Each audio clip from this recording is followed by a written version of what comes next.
Hi, it's me again with Corel Draw Tips and Tricks, and I mainly do videos for laser engraving, and you would never use these colors.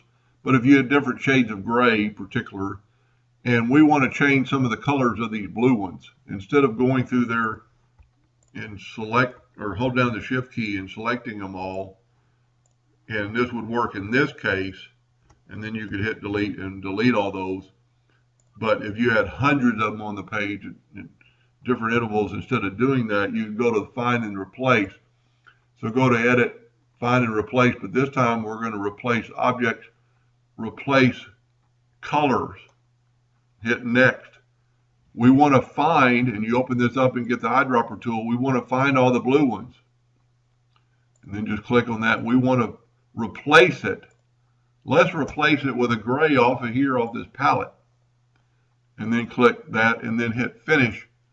And replace all, and watch what happens to all the blue ones.